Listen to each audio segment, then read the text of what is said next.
Hello everyone! Today we'll take a look at the best DSLR cameras in the market for 2021. I made this list based on my personal opinion, and I'll try to help you find the right one for your needs. To see the most up-to-date prices and find out more information about these cameras, you can check out the links in the description below. Before we start, I have a question for you guys. What is the reason you're looking for DSLR cameras today? Let me know in the comments. Number 5. Canon EOS Rebel T8i, best for most people. The Canon EOS Rebel T8i is a 24-megapixel DSLR camera that's compatible with the company's EF and EFS mount lenses. It has an optical viewfinder, but it also has a usable and responsive touchscreen interface and live view experience that's a match for the company's mirrorless camera options. Compared to its predecessor, on the inside, while the sensor resolution and sensitivity range are unchanged, a faster image processor allows a modest increase in burst performance. It's now rated at 7 frames per second through the viewfinder, or 7.5 FPS in live view mode, up from 6 FPS in the T7i.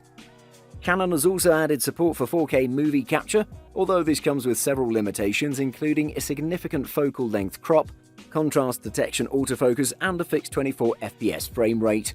Although its body is plastic, the Canon T8i is very solid in hand, with no creaks or flexing.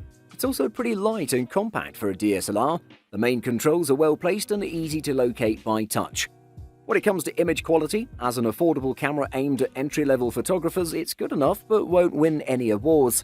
Overall, the Canon EOS Rebel T8i is well built with comfortable ergonomics and provides solid image quality for users that prefer an optical viewfinder. Number 4. Nikon D3500, best for beginners. The Nikon D3500 is a 24-megapixel entry-level DSLR with an APS-C CMOS sensor that's cheaper, lighter, and has a longer battery life than the D3400 that it replaced.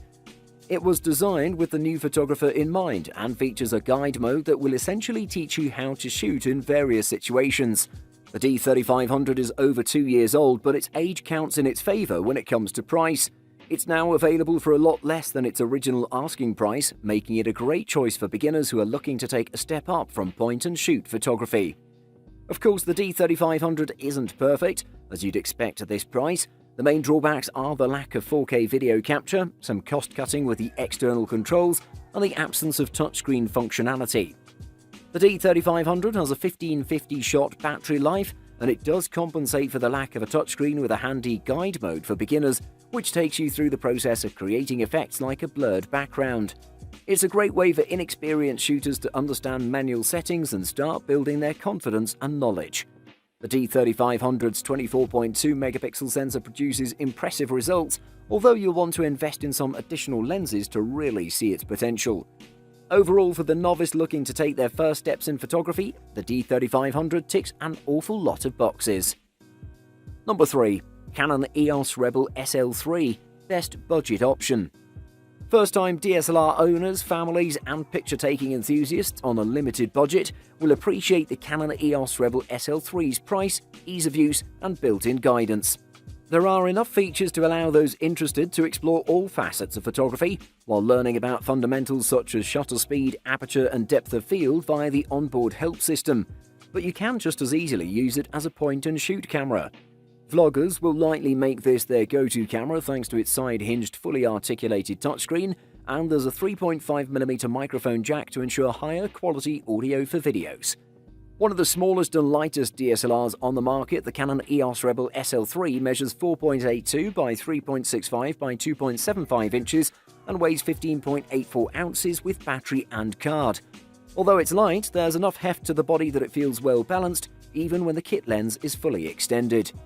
Overall, the Canon EOS Rebel SL3 is a perfectly pleasing camera to use, with good handling, operation as expected, a nice image quality, and the responsive touchscreen, fast startup time, and excellent dual-pixel CMOS AF system all help to make it a very capable all-rounder.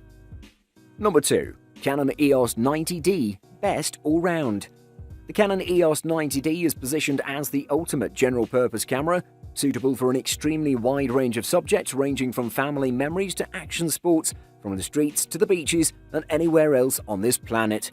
While this is a very mature, refined and feature-packed camera model, it is simple for even beginners to use. It has a huge list of high-performing features that position it as a mid-range model, precisely what advanced amateurs and even semi-professional photographers are looking for. Along with its pro-grade features, the 90D's price point is highly appealing, especially to the wedding and portrait market. This is a perfect camera choice for those interested in taking their photography skills to the next level. There's something else worth pointing out too.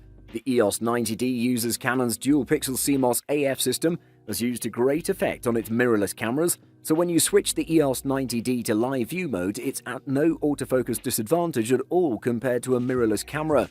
In fact, you could say that the EOS 90D is the equal of any mirrorless camera, but with the advantage of an optical viewfinder.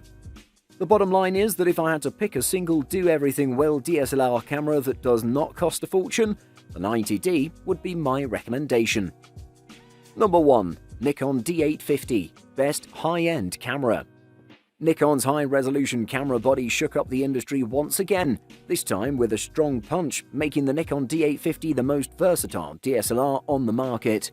Thanks to its 45.7 megapixel sensor with a native ISO sensitivity range of 64 to 25,600, upgraded 153-point autofocus system, advanced 181,000 pixel RGB metering system, 7 fps continuous shooting speed that can be bumped up to 9 fps with a battery grip, a fully weather-sealed construction, and a bunch of other hardware and software upgrades, Nikon managed to pull out a camera that can satisfy every photography need, from landscapes and architecture to sports and wildlife. The Nikon D850 delivers all the image quality, handling, and features I love in the D810, and then some. Its ability to capture the finest detail is exceptional, and its continuous shooting speed is remarkable for a camera with this resolution. Offering an impressive 45.7 megapixels of resolution, 7 fps burst shooting, full-width 4K video, and a focusing system derived from the flagship D5, it looks as though Nikon's thrown just about everything you've got into the D850 and priced it well to boot. Competitors with similar spec megapixel counts such as the Sony a7R II and Canon EOS 5D SR may be cheaper at this point in their lifetimes, but they also fall short of the D850 in a number of ways that may make a difference in the way you shoot. Definitely one of the best, if not the best, DSLR camera out there. Buying guide. Lenses. One of the most important characteristics to consider when choosing your ideal DSLR is its compatible system of lenses. Lenses are somewhat arguably the most important tools for elevating the actual quality of imagery and can be the deciding factor between professionally rendered photographs and average snapshots. Since the choice of a DSLR directly affects the type of lenses being used, this is the first crucial step. Take into consideration any currently owned lenses and whether they're compatible with different DSLRs of interest. Lenses often end up being the constant investment over time in regard to photography equipment, with camera bodies fluctuating more quickly. Sensor size. Your camera's sensor is far more important than your camera's megapixel count. All the DSLRs currently on the market have more than enough pixels to satisfy most people's needs, so it pays not to get caught up in this megapixel myth. You have two main choices when it comes to DSLR image sensors: APS-C or full frame. APS-C sensors are smaller than full-frame sensors, making use of the central portion of the lens only. With an APS-C sensor camera, you get an effect of shooting with a longer lens than you're actually using. Full-frame sensors are typically found in professional-level DSLR cameras and serious enthusiast models. Serious photographers tend to favor full-frame cameras because they use the whole of the lens and keep the focal length exactly the same as if you were using the lens on a traditional 35mm camera. Which brand? The two major manufacturers of DSLRs are Canon and Nikon. Canon holds the largest market share, around 45% as of 2010, with Nikon following with 30%. Both make cameras along the entire spectrum, from point-and-shoots to high-end DSLRs. By choosing a Canon or Nikon camera, you'll find the widest selection of compatible lenses and accessories, both brand name and third-party. Canon and Nikon both build solid cameras that function well, and each have their own pros and cons. It's generally agreed upon that Nikon's have better build quality and focusing, while Canon has a better selection of lenses. They each seem to render color differently as well. Your best bet in choosing will probably come in trying out each brand and seeing which one feels better to you, so don't get peer pressured.